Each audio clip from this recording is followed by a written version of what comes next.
Assalamualaikum warahmatullahi wabarakatuh. Halo semuanya, perkenalkan nama saya Devtriana Arifin, mahasiswa Stikes Mitra Keluarga Prodi S1 Ilmu Gizi. Di video kali ini saya akan menjelaskan beberapa pengamatan fisik mengenai sayur, buah, rempah dan bumbu, serta susu. Semoga video ini bermanfaat. Sebelum melakukan pengamatan, alangkah baiknya untuk mencuci tangan terlebih dahulu.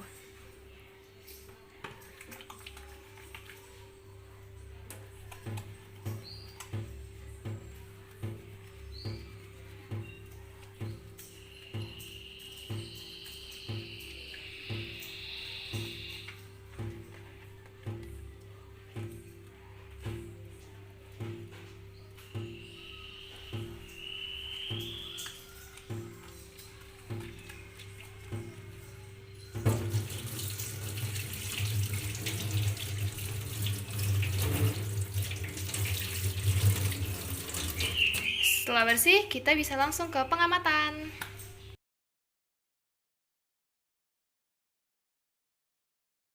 Oke, yang pertama kita mau melakukan pengamatan dengan melihat perubahan warna yang terjadi pada ketiga sayuran ini dengan diberlakukannya pemberian cuka dan juga baking soda. Nah, di sini sayurannya ada 3 warna. Yang pertama warna ungu dari terong, warna merah dari tomat, dan hijau dari buncis. Nah, sekarang kita melakukan pemanasan pada buncis dengan ditambahkan cuka.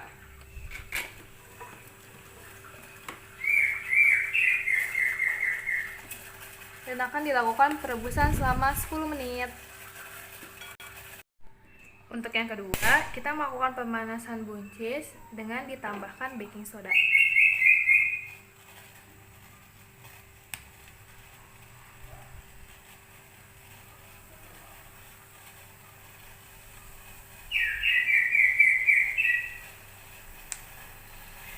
Lalu didiamkan selama 10 menit. Lalu kita bisa melakukan pengamatan lagi dengan melakukan hal yang sama kepada setiap sayuran yang telah disediakan. Setelah dilakukan pemanasan tadi, dapat dilihat bahwa ada 2 perubahan yang terjadi. Yang pertama adalah tekstur dan yang kedua adalah warna.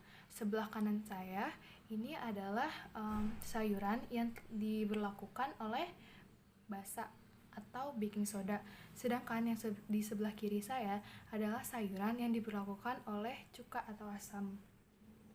Perubahan tekstur yang terjadi pada sampel yang telah direndam asam dan basa mengalami perubahan dari keras menjadi lunak.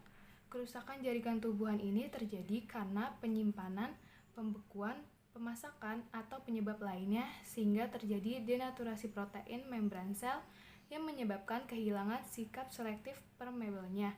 Kehilangan sifat selektif ini menyebabkan tumbuhan menjadi lunak. Sedangkan perubahan warna yang terjadi disebabkan oleh pigmen yang terdegradasi oleh asam dan basa. Pada terong mengandung antosianin yang menghasilkan warna ungu, biru, dan merah, sedangkan pada tomat mengandung pigmen alfa dan beta karotin yang menghasilkan warna jingga dan merah, sedangkan pada buncis mengandung pigmen klorofil yang menghasilkan warna hijau. Klorofil sangat stabil terhadap basa yang dipanaskan, sedangkan asam tidak stabil yang mengakibatkan warna pada buncis memudar.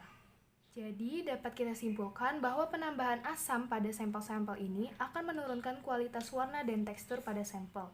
Karena pigmen-pigmen yang terkandung pada masing-masing sampel bila dipanaskan akan bereaksi dengan asam dan reaksinya akan berlangsung dengan cepat sehingga tekstur yang dihasilkan akan menjadi cepat lunak dan warna akan memudar. Sekian pengamatan pada sayur yang akan dilanjutkan dengan pengamatan lainnya.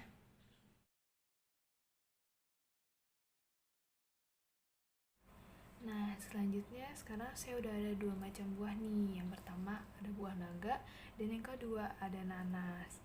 Sebelumnya saya mau kasih tahu gimana sih caranya kita bisa tahu buah yang bagus dan yang segar itu kayak gimana. Pastinya yang pertama kita harus tahu kalau buah itu matang ya. Matangnya itu bisa kita lihat dari warnanya. Mungkin yang tadi awalnya dia hijau bisa berubah menjadi kuning ataupun kemerahan. Lalu kita harus melihat bahwa tidak ada memar di buah itu. bisa ditandai dengan adanya bercak-bercak kecoklatan pada kulit buah. Yang ketiga itu tidak berjamur, dan yang keempat aromanya itu harus harum ya teman-teman. Nah, sekarang kita mau lihat nih kerusakan daripada buah ini dengan penambahan asam ke dalam si buahnya ini. Asamnya ini kita bisa gunakan mayo nih teman-teman. Oke, sekarang kita tambahin dulu ya. 1 sendok ke masing-masing buahnya.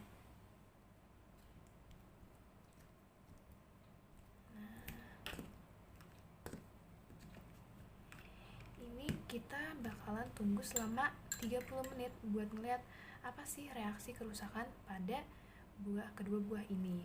Oke teman-teman, kita tunggu selama 30 menit. Nah, setelah 30 menit kita bisa ngeliat ada kerusakan pada kedua buah ini. Seperti pada nanas, dagingnya sudah mulai terlihat kecoklatan, sedangkan pada buah naga dagingnya sudah mulai melembek dan berair. Oke, sekian untuk buah-buahannya.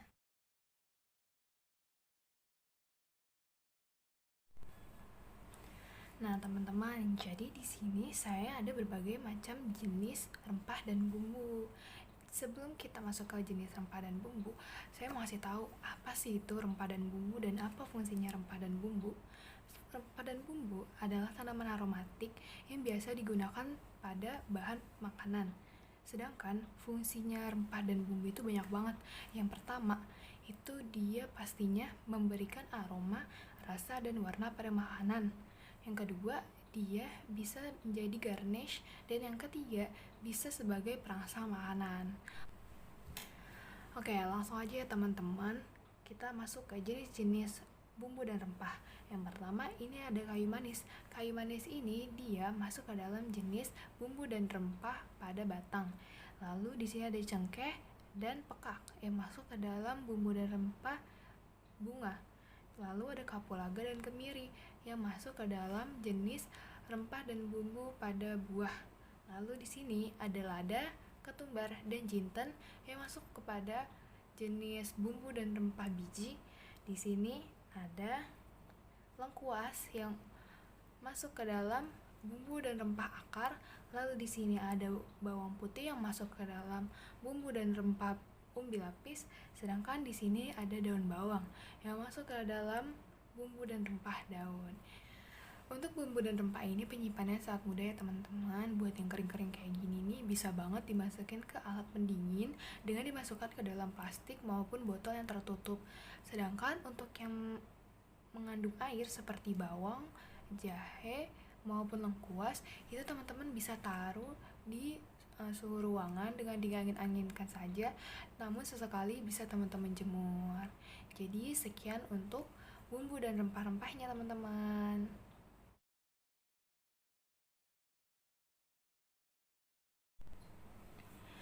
Sekarang saya sudah memiliki 2 sampel dari susu bubuk instan yang akan dilakukan pengamatan kualitas fisiknya dengan menyimpan satu sampelnya di dalam suhu ruang dan satu sampelnya lagi di dalam lemari pendingin, dan akan ditunggu selama 24 jam.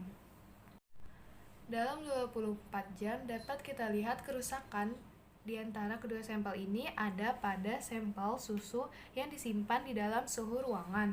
Dapat kita ketahui bahwa warna susu yang normal adalah susu yang berwarna putih sedikit kekuningan. Warna susu dapat bervariasi dari putih hingga kekuningan, bahkan putih yang sedikit kebiruan. Warna putih dari susu diakibatkan oleh dispersi yang merefleksikan sinar dan globula-globula lemak serta partikel-partikel koloid senyawa, kasein, dan kalsium fosfat. Warna kekuningan disebabkan karena adanya pigmen karotin yang terlarut di dalam lemak susu. Susu memiliki bau dan aroma yang khas. Bau khas tersebut disebabkan oleh beberapa senyawa yang mempunyai aroma spesifik dan sebagian bersifat volatil. Oleh sebab itu, beberapa jam setelah pemerahan atau setelah penyimpanan, aroma khas susu tersebut akan berkurang. Dan juga, susu segar memiliki rasa yang sedikit manis. Rasa manis disebabkan adanya gula laktosa di dalam susu. Selain itu, susu segar rasanya juga agak amis. Flavor dari khas susu ini mempunyai hubungan dengan kandungan laktosa yang tinggi dan klorida yang relatif rendah di dalam susu tersebut. Jadi dapat kita ketahui bahwa kerusakan susu dapat dilihat pada sampel yang ada disimpan di suhu ruangan, karena prinsip dari proses pendinginan dan pembekuan adalah mengurangi atau menghentikan sama sekali aktivitas penyebab kebusukan. Mengurangi penggunaan suhu rendah dan pengawetan pangan tidak dapat membunuh mikroorganisme penyebab kebusukan. Dengan demikian, jika bahan pangan dikeluarkan dari penyimpanan suhu beku dan dibiarkan mencair kembali, pertumbuhan mikroorganisme pembusukan akan tetap berjalan. Sekian pengamatan susu untuk kali ini. Sekian pengamatan yang telah saya lakukan. Semoga video ini bermanfaat untuk teman-teman sekalian. Kurang lebihnya mohon maaf. Wassalamualaikum warahmatullahi wabarakatuh.